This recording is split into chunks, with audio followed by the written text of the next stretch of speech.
cigarette that bears her lipsticks. Bonjour, je vous attendais, je suis très content de vous revoir encore aujourd'hui. Je vais vous faire rencontrer un personnage très particulier, Didier Bénureau. Didier Bénureau, on le connaît tous, c'est un humoriste, celui qui nous fait rire avec Morales. Il nous a fait rire longtemps à la radio et on l'entend souvent encore à la radio. Alors une chose qui est intéressante, c'est savoir, est-ce que Morales et Didier Bénureau ne font qu'un?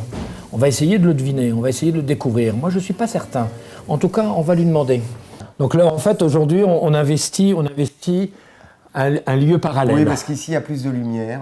C'est Voilà, très c'est agréable. une véranda, il y a beaucoup de lumière, c'est plus pratique.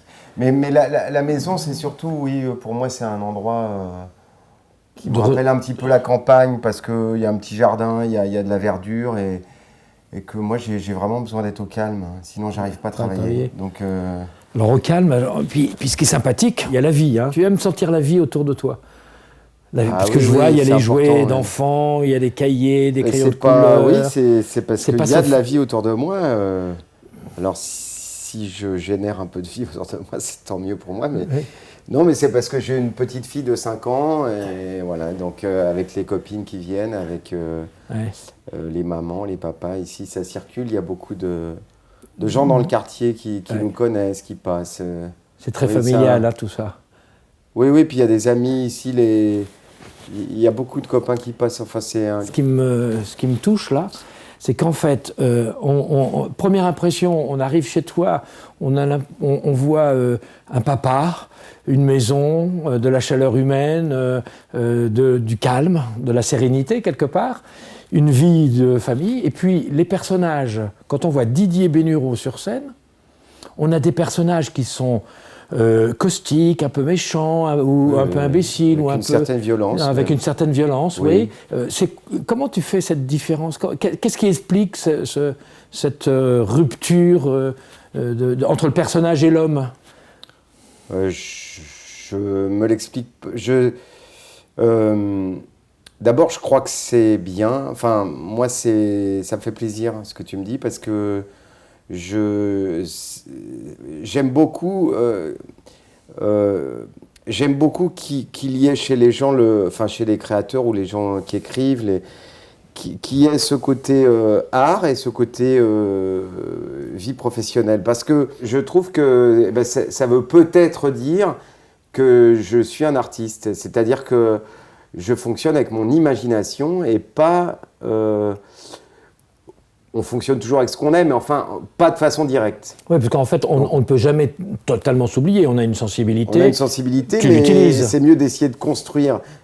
Je parle de ce que j'aime et de ce que je connais et de la façon dont je fonctionne. C'est mieux d'essayer de construire des personnages, des situations. Là, j'essaye d'écrire une pièce, par exemple, des choses qui ne sont pas... c'est pas du tout ma vie. Est plutôt excessive, tout simplement parce que c'est ce qui me séduit dans ce que je peux lire. C'est des choses qui ont du caractère, des choses un peu fades. Je m'ennuie. Donc j'ai besoin de choses qui me font décoller. Et donc, même dans mon travail, il faut qu'il y ait une force. Sinon, d'abord, j'ai peur d'emmerder les gens. Et je pense que c'est bien, ça veut dire que c'est le fruit de mon imagination et je raconte pas ma vie. Il n'y a pas grand-chose à raconter de ma vie, ça serait pas intéressant. Pas de doute, ou beaucoup de doutes, justement. Beaucoup de doutes. Beaucoup de doutes, oui. Qui s'inscrivent à partir de quoi? À partir de l'angoisse d'être sur scène? Tu dis, j'ai peur de... Par exemple, j'ai beaucoup de mal de passer... c'est vrai que ça fait maintenant 20 ans que je fais du one-man show. J'ai fait quelques courts-métrages que j'ai écrits, réalisés et joués. J'ai écrit un scénario il y a très longtemps, il y a une quinzaine d'années, qui ne s'est pas monté. Et je dis ça parce que j'ai, par exemple, beaucoup de difficultés à passer de mon travail d'auteur de sketch à un travail d'auteur de scénario. Et bien que ça m'intéresse, ça me motive, etc., mais je ne me sens pas tout à fait légitime. J'ai beaucoup de doutes. Alors les doutes entraînent une certaine lenteur. La pièce, là, c'est la première fois que je me confronte à ça. J'ai des doutes aussi. je me dis, mais bon, je suis pas vraiment un auteur, je suis un comédien qui écrit. Je me sens... oui, bien sûr que j'ai beaucoup de doutes. Et sur mes sketchs, je sais que s'ils ont quelques qualités, c'est parce que j'ai des doutes. Mais parce que j'attends d'être rassuré, oui, c'est sans arrêt ça. C'est le public qui te rassure? Oui. Oui. Alors, seul le public peut me rassurer. Seul le public peut te rassurer. Aucune personne, non. Parce que je n'y crois pas, même les gens avec qui je travaille, même si ça les fait rire, je me dis, oui, mais tu ris parce que tu me connais, mais les gens, ils débarquent, ils vont dire, mais c'est n'importe quoi. Non, ça veut dire que la complaisance est impossible avec toi. On peut pas... Si, non, mais je suis comédien. Les comédiens, ils adorent se faire flatter. T'es comédien. Oui, je sais. Dès qu'on nous dit t'es formidable, on le croit, mais on le croit pas longtemps. Ouais. Tu as vraiment une panel de personnages absolument incroyable aujourd'hui. Hein. Est-ce que tu les connais tous, tes personnages? Entre Morales, il y a un abbé. Dans ton dernier spectacle, il y a beaucoup de choses comme ça. C'est-à-dire, je dirais que quand je vois tous les spectacles que j'ai faits, il y a beaucoup de personnages, ouais. Et très différents, mais... il y en a un que tu affectionnes plus que l'autre? Non. Morales? Oh non, Morales, Non, et puis Morales, c'est pas très intéressant sur le plan du jeu, parce que Morales, c'était juste un militaire... Et pourtant, c'est un personnage culte, hein. C'est devenu un personnage culte. Oui, pour les gens, mais je pense que c'est culte parce que c'est un sketch qui passait très bien en radio. Il est beaucoup passé sur Rire et Chanson, et il passe encore beaucoup.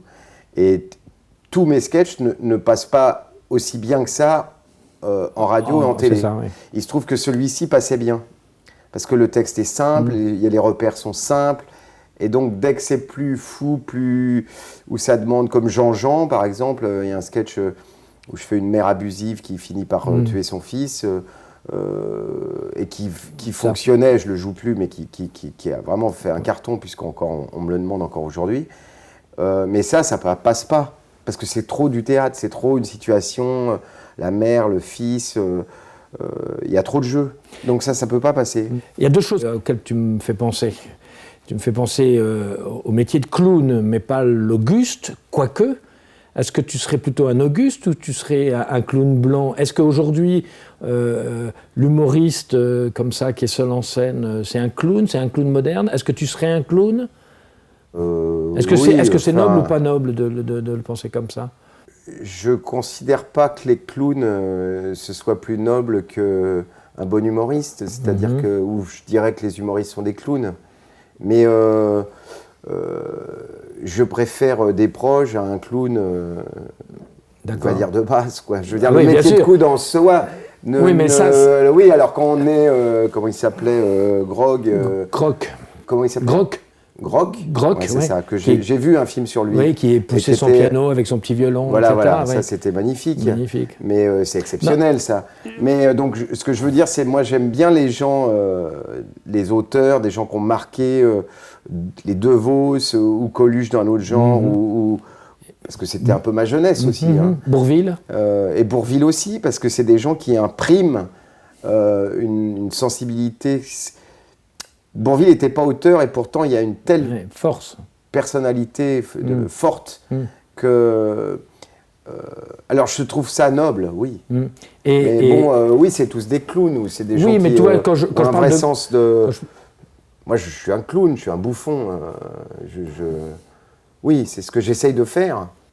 D'avoir cette simplicité-là ou cette humilité-là. Oui, ça il faut être... C'est dans ce sens-là que je dis que le clown, finalement, il est vachement humble, en fait, le personnage d'origine, en tout cas celui de Pierre Étec, celui de Fratellini.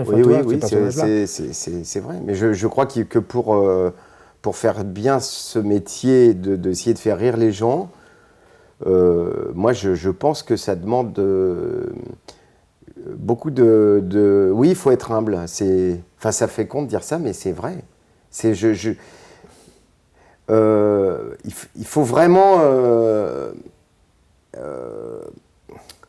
comment dire, essayer, il faut donner beaucoup et y mettre beaucoup d'énergie et s'oublier et vraiment être dans l'humeur des choses. Tout ça demande beaucoup d'abnégation. Parce qu'on ne peut pas tellement ramener... j'ai l'impression que dans les pièces plus travail d'un acteur, c'est très difficile de toute façon de bien jouer, de bien faire les choses, mais il me semble que dans les pièces plus classiques, on peut jouer avec son humeur, plus travailler avec soi. Quand on fait un vrai truc comique, il y a une espèce de rythme, de rigueur, qui fait qu'il n'y a pas à chier, qu'on ait mal aux pieds ou de mauvais poils ou je ne sais quoi. On ne peut pas tellement jouer avec son humeur. Il y a quelque chose de très généreux, il faut y aller, quoi. Et puis c'est vraiment comme un sport. Moi, je trouve que c'est difficile, c'est dur. Alors après, dès qu'on a des salles à peu près pleines et que ça se passe bien avec les gens, attention, on a beaucoup de retours et on est seul, donc on a tout le retour. Mais il y a quelque chose de... Moi, j'ai mis beaucoup de temps à persévérer et à gagner un public parce que j'ai eu tout un tas d'années où je n'avais pas envie, parce que j'avais pas assez de monde dans les salles et que c'est tellement dur que jouer devant 20 personnes, moi, je pouvais pas. Ça me... J'abandonnais. Comme je tournais un peu, j'avais des petits rôles au cinéma, je me disais, bon, bah, on verra plus tard, mais j'ai besoin de salles pleines. Tu veux dire que le sketch, le personnage que tu crées et que tu vas donner sur scène, toi, tu ne peux pas y glisser ton humeur. Tu es vraiment obligé de te livrer totalement à ce personnage, rentrer dans sa psychologie, rentrer dans son tempérament. De rentrer dans ce que j'ai mis en place au niveau du texte, du jeu, du timing, du rythme. Moi, j'ai rarement envie de jouer, je le dis franchement, j'ai rarement envie, pourtant quand je joue, j'y prends beaucoup de plaisir. Mais le avant, ça te donne pas envie? Non, j'ai pas envie de jouer. Là, si on me dit ce soir, je vais jouer, j'y vais toujours en traînant les bottes. Enfin, en traînant les bottes, oui, j'ai pas tellement envie. Mais parce que justement, Didier Bénureau au quotidien, c'est quelqu'un qui est calme, qui est serein, qui est bien dans non, je suis pas serein du tout, je suis stressé. Mais non, parce que c'est dur. Parce que c'est dur. Ah oui, parce que c'est dur. Je me dis, je préfère inviter des copains à manger ou aller au cinéma. C'est plus rassurant en tout cas. Oui, voilà. C'est cette mise en danger qui te tracasse. Il y a une mise en danger, il y a une épreuve, à chaque fois c'est ça, quoi. Et je sais qu'il faut que je mouille ma chemise, je sais qu'il faut que j'y aille et je sais que faut pas... On peut pas faire ça à moitié, donc si j'y vais, quoi. Si je vais jouer, je vais faire le maximum. Ça me coûte, je reçois tout ça. Donc, en fait, une fois que je suis lancé, je prends beaucoup de plaisir. Et après, je me dis, c'était bien, et je suis content. Mais c'est quelque chose qui est dur. Est-ce que quelque part, c'est quelque chose de nécessaire chez toi? Je veux dire, si par exemple, demain, on t'apprend que tu ne montes plus sur scène. Ah non, là, ça irait mal. Oui, donc c'est dur, mais c'est nécessaire. C'est dur, mais c'est nécessaire. C'est comme... oui, parce que ça crée l'équilibre. Attention, c'est pas que dur. Hein, non, mais... c'est très gratifiant. J'imagine. Quand il y a une salle pleine, et à la fin, ils étaient tous debout. Et puis, non seulement ils étaient debout, mais ils ont ri de manière discontinue du début à la fin. Je crois qu'un spectateur, si on lui dit c'est dur, il dit bah oui, mais enfin, j'aimerais bien être à sa place. Hein. Ça, c'est la récompense d'avoir franchi la difficulté, oui, je veux dire, que tu exprimais tout à l'heure. J'aimerais bien faire d'autres choses dans ma vie que du one-man show. J'en ai fait beaucoup parce que ça m'a demandé... À chaque fois que j'avais envie, je commençais une écriture. Et en même temps, je voyais bien que le public, je voyais bien que mon travail de one-man-shiste, il était en train de se faire. Donc je me disais, c'est dommage, je ne vais pas partir sur l'écriture d'un scénario pendant 2 ans et abandonner vraiment le one-man show. Bon, alors, il se trouve que j'ai pas réussi à me discipliner peut-être suffisamment pour arriver à écrire d'autres choses. Et là, j'en ai peut-être plus envie. Donc, pourquoi Bobo, le titre du dernier spectacle? Alors la première raison, c'est que bobo, c'est un mot enfantin, parce que j'ai une fille qui dit j'ai bobo, et que je trouve que dans mes sketchs, il y a un côté enfantin, enfin moi je le ressens comme ça, même si c'est, on disait parfois méchant, violent, machin, mais c'est quand même des conneries, et c'est des choses c'est assez infantile. Dire se déguiser ou se mettre une perruque de fille et de parler de la teub et en disant qu'on est un travesti belge, enfin c'est quand même infantile. Ouais. La grand-mère qui insulte sa belle-fille, c'est infantile. Enfin, mon spectacle, il est quand même assez infantile. Et puis, je me suis dit que c'était pas mal de ce bobo. C'était aussi les bobos de l'âme, les bobos du cœur, les personnages qui ont des bobos dans leur tête et qui sont un peu Cassé. cassés. Donc, je me disais, bobo, c'est à la fois les bobos bourgeois bohèmes, les personnages qui ont des bobos dans leur tête, et c'est un mot enfantin. Bénureau, un grand tendre. Je sais pas. Oui, oui, j'espère. Je crois. Ouais. Oui. Enfin, il n'y a pas que ça, mais oui, je me laisse assez avoir. Je sais pas. Je suis moins violent que mes personnages. Un peu timide, un peu tendre. Un peu timide, oui, assez timide. Oui, assez timide. Oui. Mais comme tous les comédiens, hein. Je ne fais pas exception. Moi, les comédiens, je connais, ils sont très à l'aise quand ils sont dans leur famille de comédiens, etc. Mais dans la vie, ils sont assez trouillards et assez timides.